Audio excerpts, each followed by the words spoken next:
Necesitamos que alguien se perfeccione en amor, porque el número 7 representa el amor. El amor, alguien tiene que perfeccionarse en el amor. Hello, la palabra misericordia, que fue lo que utilizó el buen samaritano, es la palabra que está dividida en dos premisas. Está el prefijo de la misma palabra miser, que alude al estado miserable de alguien, pero está el estado de cordia, que es el sufijo que alude literalmente al corazón. Necesitamos tener el corazón amable, el corazón afable a la necesidad.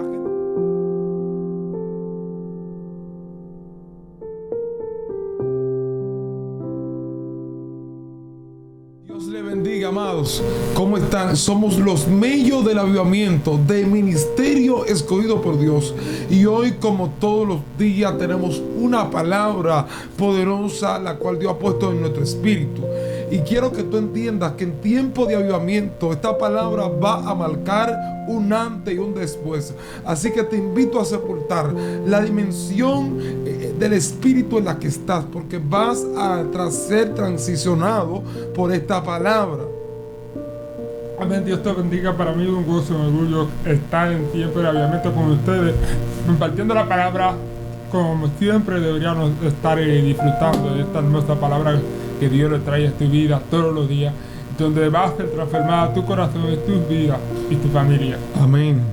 Sin más preámbulo, amados, queremos entrar en materia en el libro de Lucas, capítulo 10, versículo 25. Ven, dice así: el buen samaritano.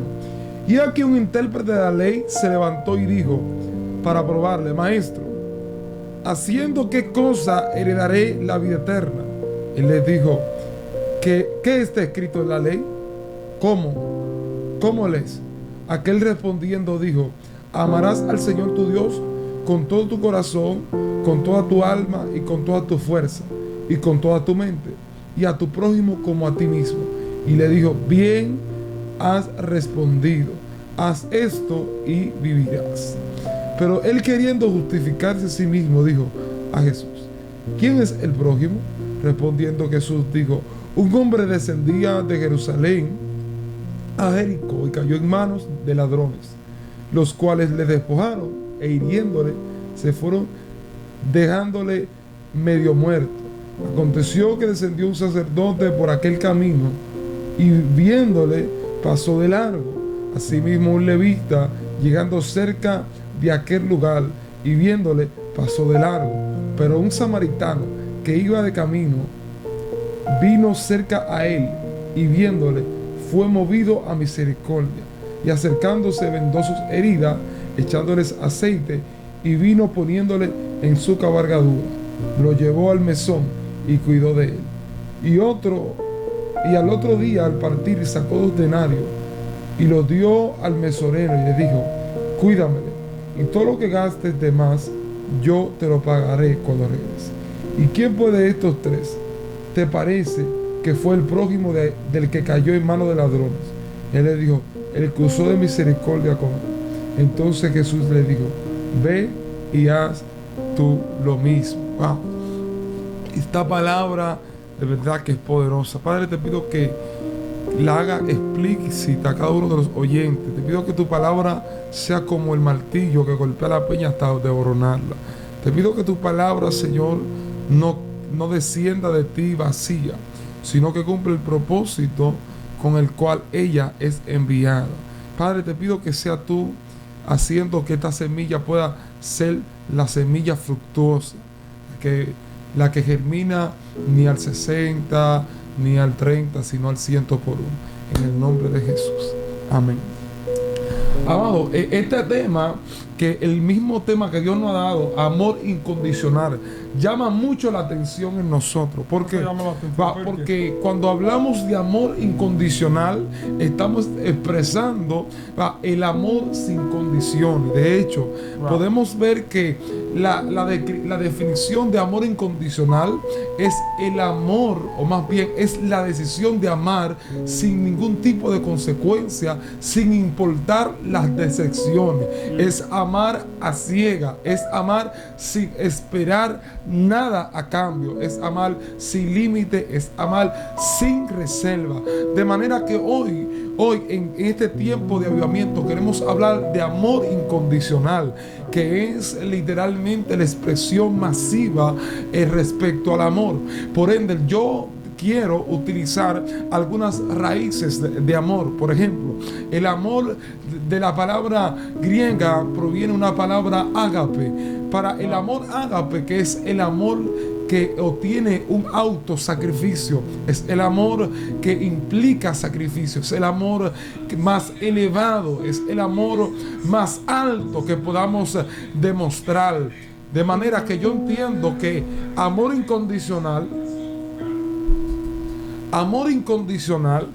es el amor que de una u otra forma nos permite interpretar que no hay ningún tipo de limitaciones. O sea, es el amor que no se limita a ningún tipo de decepción. Es el amor que no se limita a ningún tipo de condiciones. Y hay algo que me agrada, es que cuando encuentro la palabra ágape, para amor del griego, es la palabra para el amor con el autosacrificio. Es el amor más alto y el amor sin medida, el amor más elevado. De manera que cuando yo pienso en este amor, tengo que pensar en Cristo.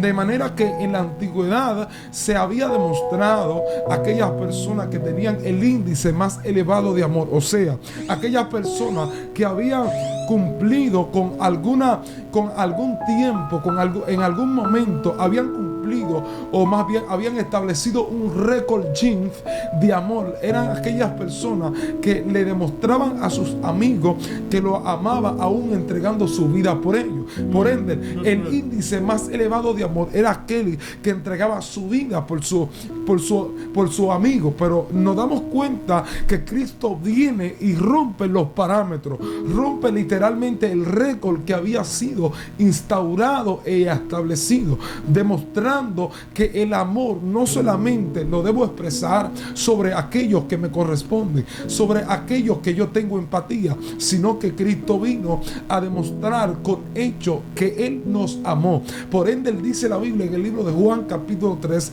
versículo 16: porque de tal manera amó Dios al mundo, que ha dado a su Hijo unigénito, para que todo aquel que en Él cree no se pierda, sino que tenga vida eterna.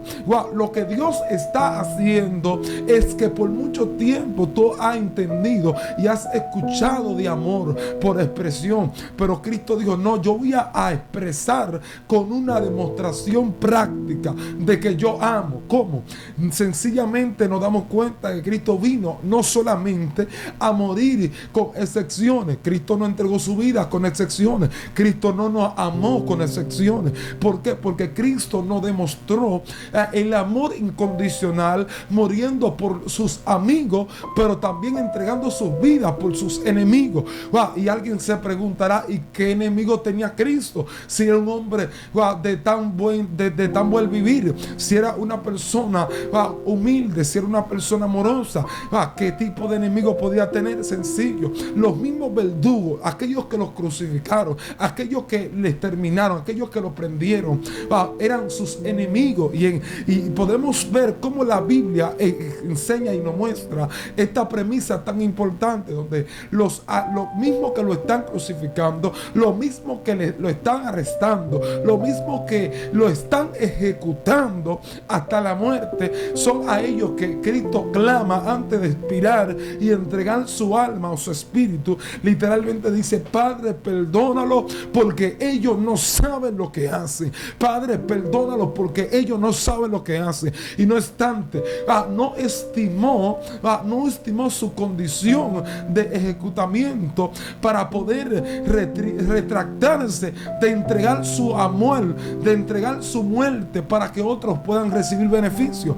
Este es el índice más elevado de amor. Por ende, yo quiero utilizar como pionero, como el primero que establece, o más bien incorpora ahora el rico de amar sin condiciones es Jesús.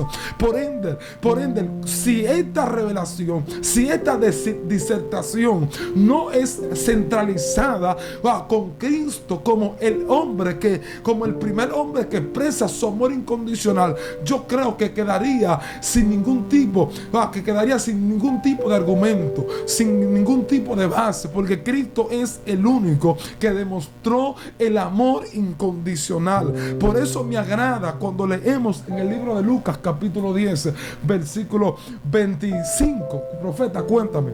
Bueno, yo creo que es interesante. Bueno, cuando hablamos de amor ágape, estamos hablando de las palabras hebreas que te traduce el término cuyo castellano, que es la palabra que tiene que utilizarse, ágape. Bueno, cuando utilizamos este término, estamos hablando de un amor sin condición, un amor incondicional. Bueno, pero hay algo que tú necesitas entender, ya que mi hermano acaba de revelar de que muchos de los que eran enemigos de Jesucristo, mas sin embargo Cristo, mostrando sus amores, murió aún por ellos, murió aún por todas sus condiciones, así como ellos tenían sus malas educaciones, sus malas conductas, de su comportamiento hacia Jesús. Vemos que exactamente cuando él estaba en la cruz del Calvario, cuando él estaba en Gólgota, vemos que todos lo crucificaron, lo maltrataron, le lanzaron, le lastimaron, le echaron, cuando él pide agua le dan vinagre.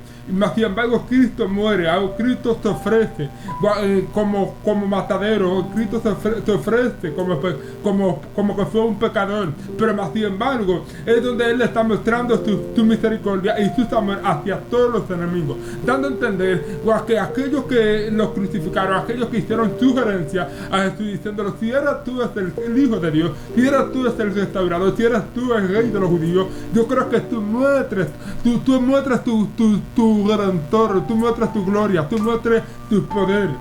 Tú puedes librarte de aquí si es verdad que tienes, si es verdad que lo que tú dices, que eres el Rey de los judíos. Pero más sin embargo Cristo le dijo: no, yo simplemente vengo a demostrarte que tengo amor por ti, aún sin tú amarme, aún sin tú soportarme, aún tú siendo mi enemigo, yo te amo, porque yo vengo a amarte, yo vengo a cumplir con uno de los principios que está en la Biblia, donde la Biblia relata en el libro de Juan 3:16, amar a tu prójimo como a ti mismo.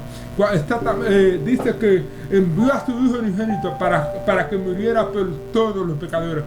Y vemos exactamente cuando dice la Biblia en el Gálatas, donde el apóstol Pablo le está hablando con que hay que tener amor, gozo, paz, templanza, benignidad, tener los frutos del Espíritu Santo para poder amar a todos los pecadores, a todos los enemigos. Tú necesitas entender que donde acabamos de leer en el libro de Lucas, tu capítulo 10, tu versículo 24, hay un escenario más adelante, donde vemos un acontecimiento, un episodio, un suceso del buen samaritano, donde vemos una parábola muy hermosa que puede explicar concernientes a ese amor incondicional. Vemos que ahora mismo vemos un intérprete que está haciéndole la ley, la cual se levantó preguntando ¿qué tengo que hacer cuál es el prójimo?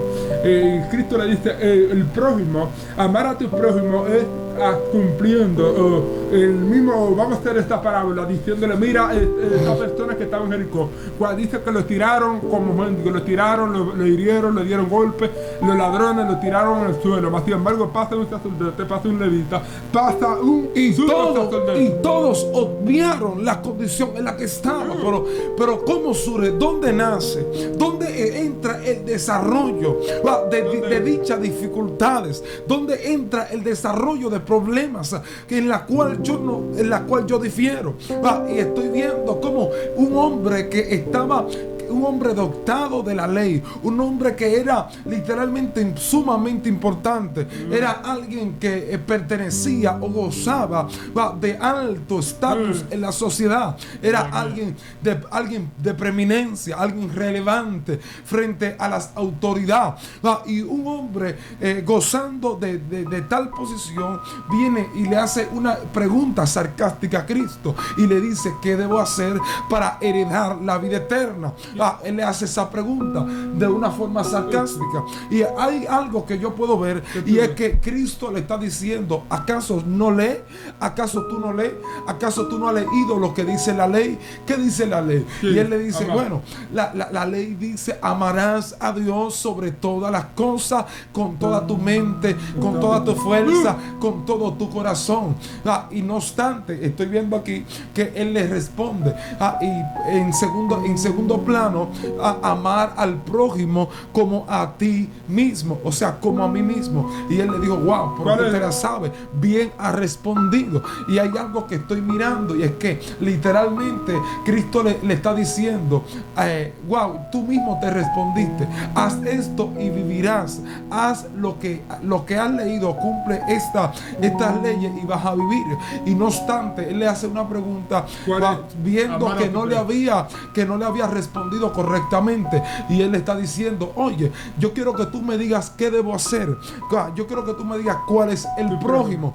Y hay una situación, hay una experiencia, hay un desarrollo, y es que había un hombre que había descendido de Jericó y iba pasando por Jerusalén, o más bien viceversa, venía de Jerusalén, iba pasando por Jericó, y algo pasa, y es que en el transcurso se encuentra con unos ladrones que lo despojan de sus pertenencias y lo lanzan a la calle como muerto, lo tiraron como muerto. Algo me sorprende, y es que estoy mirando una amplia diferencia, estoy viendo una amplia distinción de caracteres, de indiferencia, de misericordia.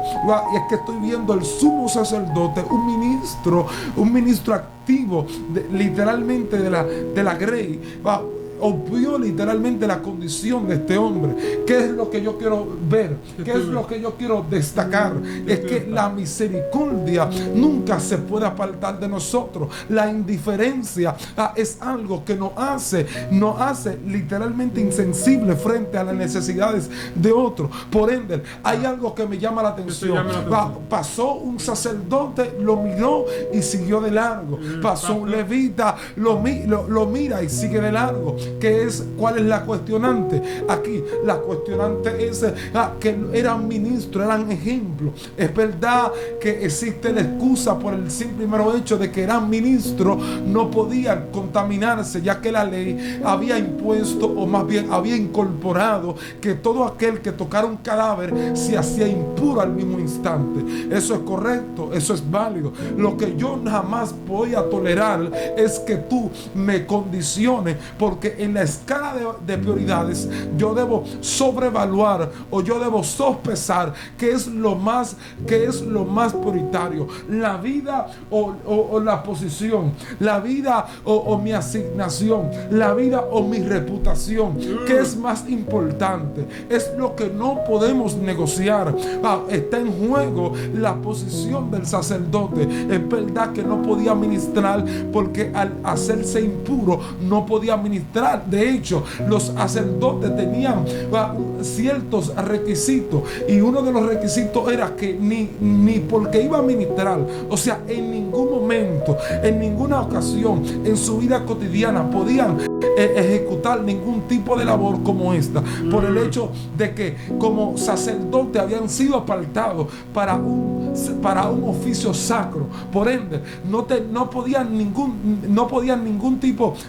ningún tipo de conexión con la impureza. Pero eso es tolerable. Eso yo lo puedo tolerar. Pero lo que yo jamás toleraría es que tú veas a alguien en tal condición y tú obvies que en escala de prioridades él necesitaba tu mano. El sacerdote cruzó. El sacerdote representa la religión. Y Cristo literalmente le está diciendo: yo quiero que tú mismo sospeces, yo quiero que tú mismo sojuzgues, y mire cuál es el prójimo de cada uno de estos. El levita pasa y también tenía una asignación en el templo, también tenía una asignación en el atrio, debía ministrar, y por dicha razón es probable que yo puedo considerar que por la asignación que tenía de ministro no podía tocar al hombre. Pero mi pregunta es, ¿qué es más importante? ¿La vida o una asignación? ¿La vida de alguien o un llamado o una reputación o un trabajo? Hello, alguien tiene que despertar. La misericordia, la indiferencia es un factor que ha afectado. Dice la Biblia que por haberse multiplicado la maldad, el amor de muchos se enfriará. Por ende, Dios me dice, habla de amor incondicional, porque hay personas que tienen que entender que hay gente que necesita la mano amiga. Hay gente que necesita ver el amor ágape, el amor más alto, el amor más elevado, el amor sin barrera, el amor sin condiciones. Alguien tiene que despertar del letargo, por favor.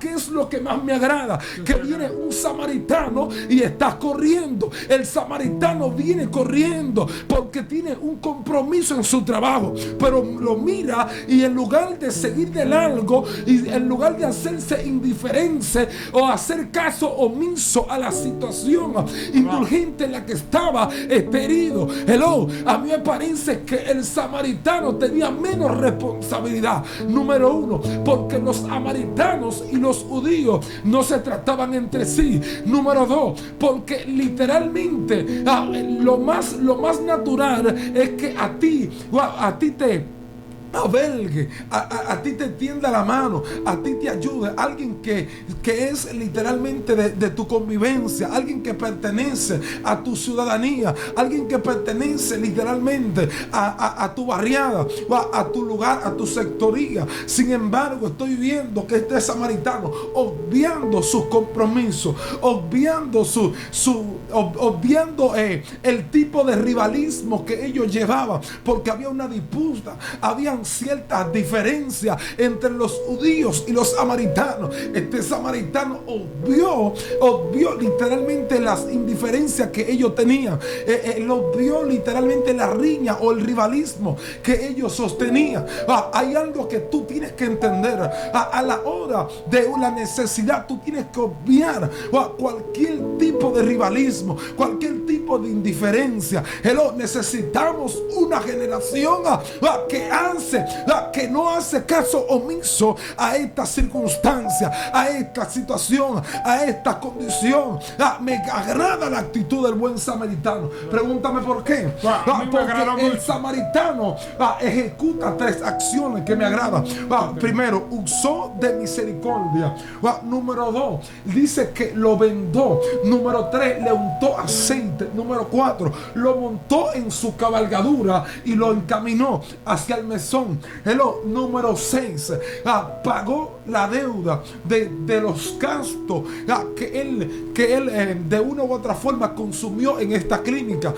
Número 7, para perfeccionar, volvió para confirmar que él había sido restaurado. Necesitamos que alguien se perfeccione en amor, porque el número 7 representa el amor. Alguien tiene que perfeccionarse en el amor. La palabra misericordia, que fue lo que utilizó el buen samaritano, es la palabra que está dividida en dos premisas. Está el prefijo de la misma palabra miser, que alude al estado miserable de alguien, pero está el estado de cordia, que es el sufijo que alude literalmente al corazón. Necesitamos tener el corazón amable, el corazón afable a la necesidad. Esto es muy importante. Para ya la etapa conclusiva, la etapa terminal. Está fuerte esto. Vemos que este buen samaritano, vemos que a los demás, como sacerdotes levitas, son muchos ministros, muchos evangelistas, pastores, que quieren un manto, tienen una vestidura y no quieren despojarse. Hoy en día quiero invitar a una generación que se quita este manto de ministro para poder servir. Porque uno de los ministerios más grandes, uno de los ministerios más exaltados es cuando tú sirves, cuando tú te quitas este manto, cuando tú te quitas este ministro, cuando tú necesitas entender el manto. Hay alguien que necesita escuchar esto, por favor. La gente tiene que entender por dónde viene el asunto. Tiene que quitarte la ropa de ministro y empezar a servir. Cuando tú sirves por los demás, cuando tú sirves, cuando tú tienes empatía, cuando tú tienes ese amor hacia los demás, cuando tú amas a tu prójimo, cuando tú cumples estos mandamientos, estos estatutos. Vemos que eran 10 mandamientos, te dividieron a dos mandamientos. Vemos que están amar a Dios sobre todas las cosas, con todas tus fuerzas, con toda tu mente. Y vemos exactamente, para terminar, vemos amando a tu prójimo, amar a tu prójimo como a ti mismo. ¿Cómo tú amas a tu prójimo? Sirviéndole, dándole gratitud, dándole beneficio, sirviendo todo lo que necesita. ¿Qué necesita tu hermano? ¿Qué necesita? Vamos a brindarle los máximos que podamos brindarle. Vamos a brindarle lo que nosotros tenemos. No tenemos plata ni oro, pero de lo que tenemos, del poder de Dios, podemos darle a nuestros prójimos. Necesitamos levantarnos en este tiempo. Tenemos que quitarnos este orgullo, ese egoísmo. Tenemos que quitarnos esta vestidura de orgullo para poder servir a tus hermanos, a tus amigos. Yo necesito que en tiempo de avivamiento, tú necesitas entender que tú necesitas vendar, tú necesitas curar a tu hermano. Si tú lo ves herido, no pases como el sacerdote, no pases como el levita, que pasó de largo y ni siquiera lo miró. Pero más sin embargo el samaritano, que no era de su propia ciudad, de su propia localidad, era de una ciudad extranjera, una ciudad muy lejana. Vemos más sin embargo ellos tenían cierta riña, tenían cierta contradicción, cierta indiferencia, pero más sin embargo él se identificó, dijo: espérate, yo tengo que servir, yo tengo que honrar, yo tengo que honrar y servir a mi hermano y a mi amigo, porque voy a cumplir el mandamiento, voy a cumplir una de las leyes, amando a nuestros prójimos. Estamos cumpliendo la ley. Hay algo que me agrada, y es que Dios me muestra, ya para concluir, Dios me muestra, me permite tener una experiencia respecto al amor incondicional. Pregúntame cómo. Sencillamente tenía yo cierto compromiso, y Dios me dice: ora por la necesidad. Y hay alguien que me escribe, un hermano, y me dice: yo quiero que tú ores por mí. Y él me dice: ora. Y yo le digo: ¿qué pasa? Y él me dice: no, mi padre se está muriendo. Y yo literalmente tenía cierto compromiso, mi agenda está llena. Solamente le respondí, le dije: vamos a orar. Y él me dice literalmente: mi padre está muriendo. Y yo le dije: tranquilo, ten paz, porque yo creo que Dios va a hacer algo. Pero cuando yo termino de hacer lo que estoy haciendo, lo llamo, le digo: cuéntame, ¿cómo está tu padre? Y él me dice: manito, mi padre murió. Y yo le digo: wow.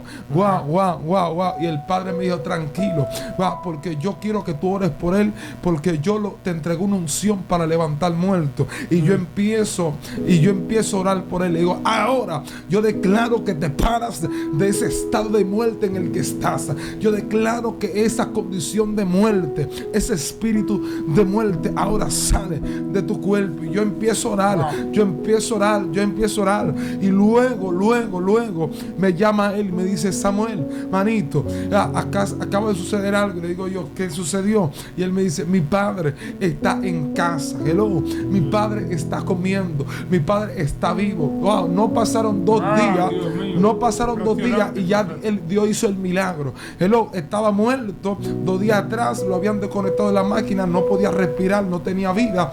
Y 2 días después, él me llama, me dice: manito, wow, Dios hizo el milagro. Hello, Dios hizo el milagro. En gratitud voy a hacer 7 días de gratitud a Dios, 7 días de ayuno, me dijo. Y yo le dije: wow, dale gloria a Dios, que yo solamente fui un canal. Y me dijo: te voy a sembrar literalmente una cartera. Y yo le digo: la gloria de Dios, porque Dios es quien hace los milagros. Yo recibo la honra y la siembra, pero la gloria es de Dios. Alguien tiene que entender que si tú estás detrás de cámara, tienes un familiar enfermo, tienes un familiar en coma, en estado intensivo, tiene cualquier tipo de complicación, hoy nosotros no nos vamos a ser indiferentes, ni mucho menos Dios, de esa enfermedad que tú tienes. Por ende, el amor incondicional de Dios, a pesar de que cometiste el pecado, a pesar de que cometiste el error, hoy Dios vino a susanar esa condición en la que estás. Ahora mismo hay una unción de milagro gravitando en los aires. Amanso neca cama yema. Ahora sal del coma. Ahora mismo yo anuncio para que salga del coma. Demenso. Estoy viendo una mujer llamada Malta y Dios me dice: Malta, tienes un problema. Estoy viendo literalmente una sombra en tu ojo. Estoy viendo miopía. Ahora catarata sale literalmente de tu vida. Hay un milagro creativo en tus ojos. Ahora mismo se está efectuando, se está ejecutando. Al control de tres, una unción que está gravitante en esta cabina. Ahora mismo hay una unción. Ahí está, toca la pantalla. Cuando yo cuente tres, la unción del Espíritu Santo va a venir y te va a tocar ahora. 1, 2 y 3. Ahora. Declaramos ahora mismo que hay una persona que se llama Rosa, exactamente. Estoy viendo apellido Rosa Rodríguez. Estoy viendo que está pasando una necesidad y veo que la necesidad que está pasando es que tienes problemas de respiración. Ahora mismo estoy viendo la presión alta. Dice el Señor: pon la mano en la pantalla y con tan solo poner la mano en la pantalla será sanada. 1 y será liberada. 2 el nombre de 3. Ahora mismo está establecido. Ana, dice el Señor ahora. Gracias, Espíritu Santo. Ahora, dice el Señor ahora. Ese hijo rebelde que tienes, que no sabes qué hacer con él. Dice el Padre: déjamelo a mí, que yo lo cambio. Ahora me hay una unción de Dios sobre él. Y de ese espíritu de muerte que ha estado persiguiendo a tu hijo. Dice el Señor: hoy, ahora mismo sale y eres libre. En el nombre de Yeshua. Llama así. Ahora, ahí está el milagro. Ahí está. Ahora mismo declaramos todo el que esté enfermo, ahora mismo, en el nombre de Jesús, hay un milagro. No importa tu enfermedad, no importa que sea escoliosis, no importa que sea miopía, catarata, no importa que sea literalmente problema en los riñones, piedra en la vesícula. Ahora hay milagros creativos, milagros inusuales. Y la persona que tiene miopía, usaba lentes, dice el Señor: quítate los lentes y no lo uses más. Ve al baño, lávate, y cuando vengas, dice el Señor, va a testificar de las grandes cosas que he hecho contigo. En el nombre de Jesús. Gracias. Amén y amén. Estuvieron con ustedes los medios del avivamiento del ministerio escogido por Dios. Shalom, paz y bendiciones.